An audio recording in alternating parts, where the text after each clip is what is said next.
muito longe daqui, Cristóvão Colombo parte em busca das Índias e acaba chegando às Américas. Anos depois, os portugueses também vão na mesma direção e chegam ao que hoje é o Brasil.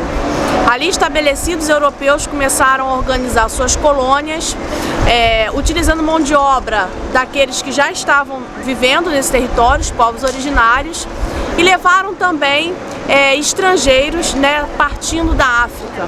Esses trabalhadores em nenhum momento foram convidados a participar dessa empreitada, né? Eles foram como escravizados. Neste vídeo vamos tratar um pouco da diáspora africana para o Brasil e algumas marcas que podemos ver não só no ambiente, no espaço, no território, mas na cultura brasileira. Vem com a gente conhecer um pouco dessa história.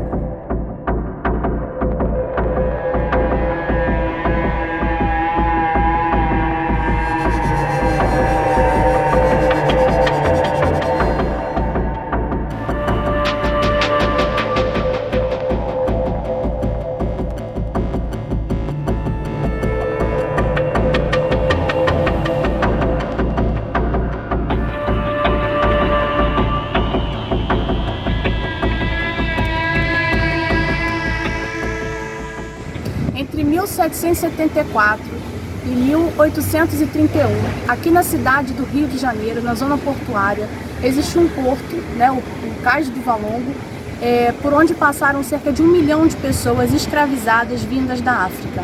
Elas chegavam por aqui e também eram distribuídas para outras regiões do país e das Américas, e foi, portanto, o porto que mais recebeu pessoas escravizadas no mundo. As pessoas que chegavam aqui nesse porto tinham alguns destinos específicos. Aqueles que estavam adoecidos iam para o lazareto, né, para ver se recuperavam. Se não se recuperassem, né, e viessem a falecer, e aqueles que já chegavam mortos eram levados para uma área aqui perto chamada de Cemitério dos Pretos Novos, onde eram postos de qualquer forma, né, descartados na verdade, eles não eram enterrados. Aqueles que já estavam com, né, tinham alguma saúde ainda ou se recuperavam no lazareto. Aqui nessa rua, é a Rua Camerino, era a antiga Rua do Valongo e é o local onde havia o comércio, né, dessas pessoas. As casas de engorda, né, o local onde tantas pessoas eram vendidas quanto os instrumentos relativos à escravidão, né? Açoites, instrumentos para que as pessoas ficassem presas, enfim. Era aqui também nessa região que acontecia esse comércio.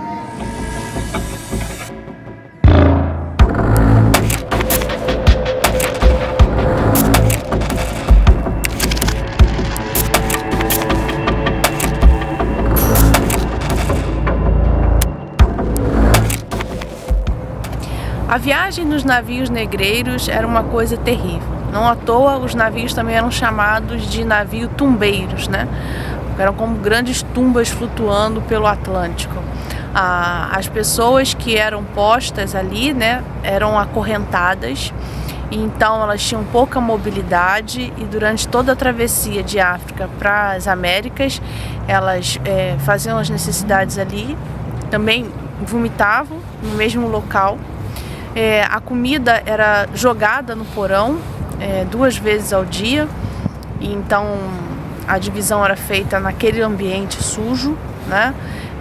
Havia muita ameaça, para além dessa violência já de estar ali em compartimento nos porões, né, em compartimentos muito pequenos, fechados.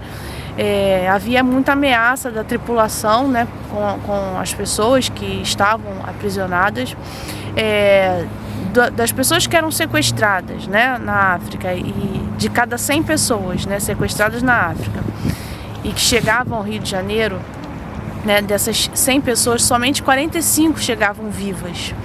E os mortos, eles ficavam muito tempo ainda ali junto com os vivos, né, nesses porões, até que fossem jogados pela tripulação no mar. Como sabemos, os portugueses não estavam sozinhos nessa. os espanhóis também construíram um vasto império colonial no Novo Mundo, maior até do que o português.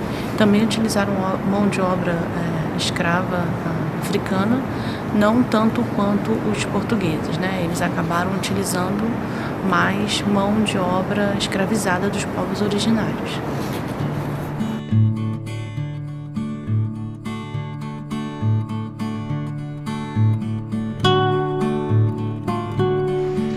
Aqueles que sobreviveram à dura travessia eram comercializados e logo submetidos ao regime de trabalho forçado.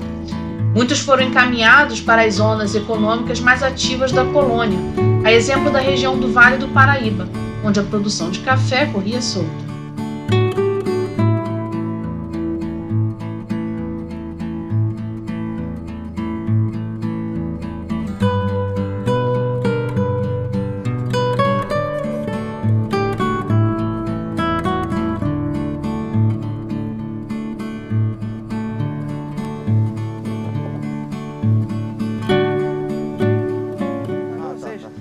Toda a parte produtiva da fazenda estava localizada aqui embaixo. Ok. Com esse advento da construção da barragem, você tinha água para mover várias máquinas. Sim. Temos aqui o exemplo desse morro que está com uma mata atlântica que seria chamada de um bioma secundário. Por quê? Porque isso aqui no século XIX foi botado abaixo para virar cafezal. Outra característica, vocês sabiam qual é o modelo que se plantava no Vale do Café?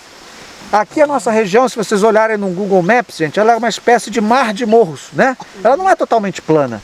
Então como é que se planta, normalmente qualquer cultura num pequeno morro assim, né? Você faz a chamada curva de nível. Só que tem um problema. O pé do café é uma planta que ele começa pequenininho, mas ele fica mais alto que uma pessoa, né? E aí eles pensaram o seguinte, se eu planto em curva de nível, o pé ultrapassa a altura da pessoa, como é que eu vou conferir se o escravizado está lá realmente colhendo café ou ele está dormindo na sombra atrás da moita do café? Então, eles sabendo que tinham que plantar em curva de nível, no Vale do Café, de uma maneira, eu acho que total, eles plantavam os pés de café exatamente na situação oposta. Eles plantavam na vertical, do pé do morro até lá em cima, uma fileira de café. Davam um espaçamento, outra fileira de café. E aí com isso, de longe, eles podiam acompanhar visualmente o trabalho do escravizado. As heranças de tamanha violência foram profundas e marcam até hoje a desigualdade brasileira. Mas nem toda herança é triste. Na Praça 15 de Novembro, aqui em Valença, você vai encontrar o busto de uma das personalidades históricas importantes para o samba, né, do Brasil, Clementina de Jesus, que nasceu em Valença, né, no bairro Carabinta, que fica na periferia de Valença, é um reduto de jongueiros. Ela era filha de uma parteira e o seu pai, ele era um capoeira e um violeiro, Paulo Batista dos Santos, o nome do pai dela. Então ela se muda com a família para a capital quando tinha 8 anos de idade, né? Mas está aqui uma homenagem, né, a essa ilustre cidadã de Valença, cidadã do Rio, do Brasil, né?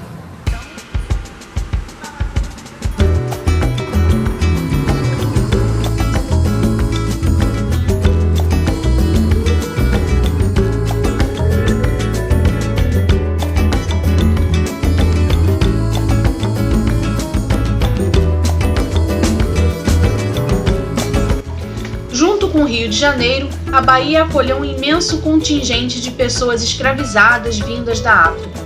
As marcas desse passado podem ser percebidas de diversas formas na cidade e no seu povo. Uma delas está ali registrada em um dos pontos mais interessantes que se pode visitar na capital baiana. Estamos falando do Mercado Modelo.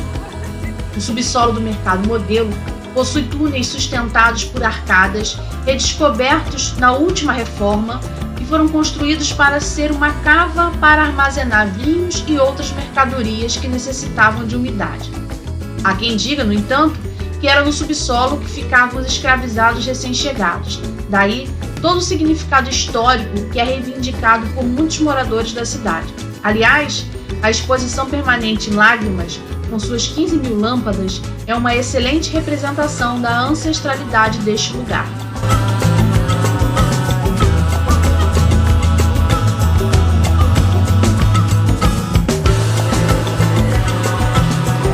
A história da ocupação do que é hoje o território do Rio Grande do Sul se notabilizou pela presença de europeus. E não é para menos, afinal, o fluxo migratório não foi nada desprezível. No entanto, a construção dessa terra não se fez sem violência e sem a marcante presença da população negra. O Museu Antropológico, que fica na Praça da Alfândega, neste momento, em que nós estamos visitando Porto Alegre, tem uma exposição muito interessante sobre os 50 anos do 20 de novembro, como Dia da Consciência Negra. E a exposição tem como fio a vida de Oliveira Silveira, um poeta e militante do movimento negro aqui no Rio Grande do Sul, vai contando sua trajetória, sua poesia, e a partir daí a gente vai conhecendo um pouco da história da população negra no Rio Grande do Sul, entre artistas, poetas, cientistas, intelectuais, os clubes sociais negros, como eles se organizavam e ainda hoje como é a organização da população negra no momento de luta contra o racismo, resistência. É uma exposição muito interessante.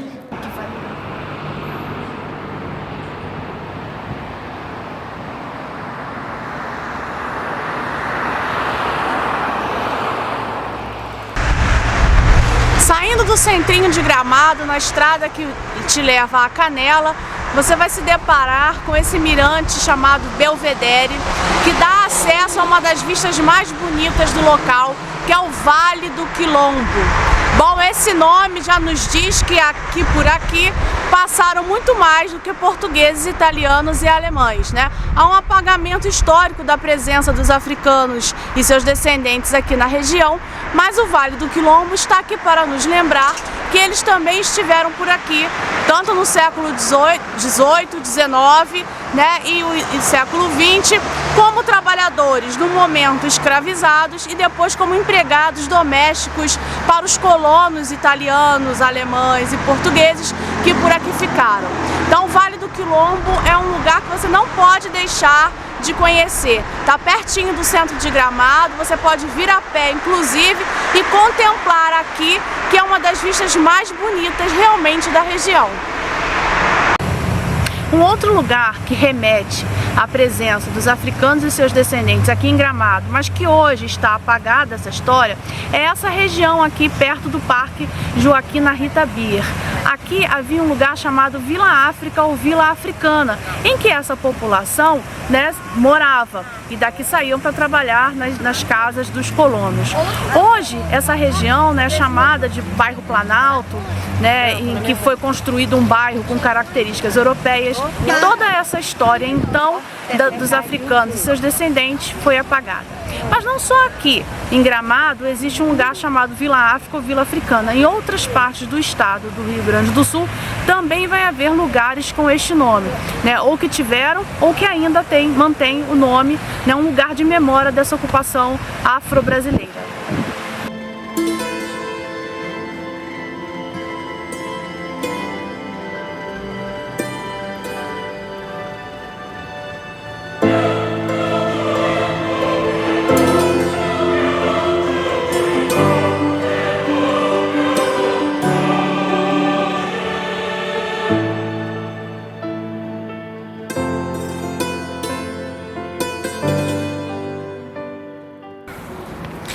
Quando nós pensamos em igualdade e democracia, pode ser que venha à mente de imediato a Grécia como berço da democracia. Mas essa ideia de uma democracia clássica lá na Grécia, não de fato não era muito democrático como pensamos hoje, Não havia igualdade. Alguns eram mais humanos do que outros, mais cidadãos do que outros, e assim teriam mais direitos do que outros.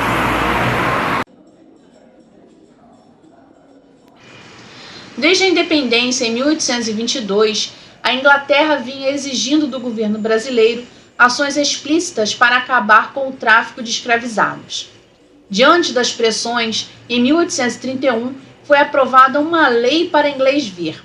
Ela declarava livres os africanos desembarcados em portos brasileiros após aquele ano.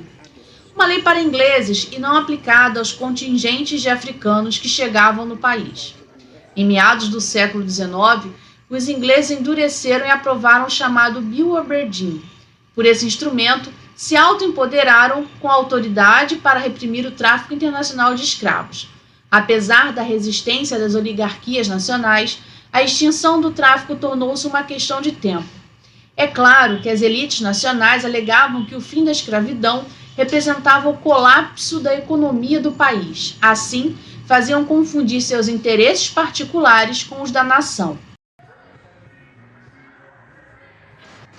Hoje, os resquícios da escravidão são parte dos museus, assim como os movimentos racistas subsequentes que tomaram alguns países, como os Estados Unidos. Mas ninguém pode dizer que essas práticas tenham sido varridas da vida social e política brasileiras.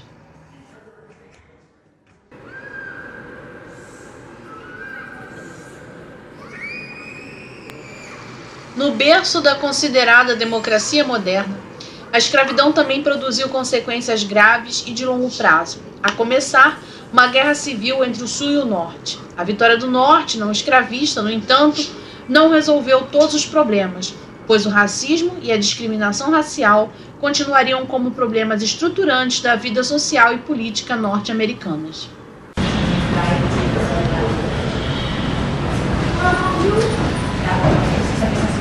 Esse aqui eram os barcos que traziam os escravos, então escravos, dos Estados Unidos.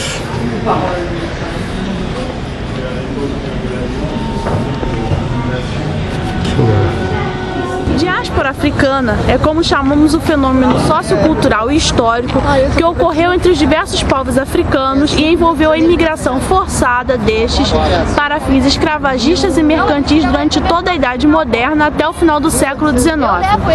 Também diz respeito ao grande fenômeno imigratório de povos negros, teoricamente espontâneo, em busca de melhores condições de vida e de trabalho, sobretudo para o continente europeu. Essa diáspora espontânea, vamos chamar assim, é particularmente forte a partir do pós-guerra e continua muito expressiva em nossos dias.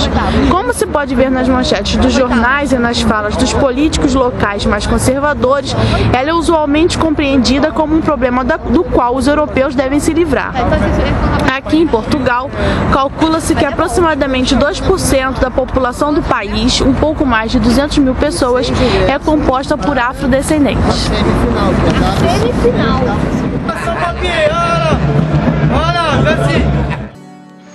A diáspora levou africanos para todas as partes, de início por intermédio da escravidão, especialmente para as Américas. Com o seu fim, mesmo em regimes ditos democráticos, o fenômeno do colonialismo continuou abastecendo os países centrais de mão de obra barata, muitas vezes destituídas de direitos. É o que nos atestava a manifestação dos sans-papiers, ou seja, dos imigrantes ilegais em Paris, muitos dos quais oriundos de países africanos. De volta ao Rio de Janeiro, a inequívoca visão da desigualdade, uma visão que tem cor. Segundo o IPEA, 2011, um pouco mais de 66% das casas em favelas são ocupadas por pessoas negras. A favela é, assim, uma herança da escravidão que se perpetua em nossa sociedade.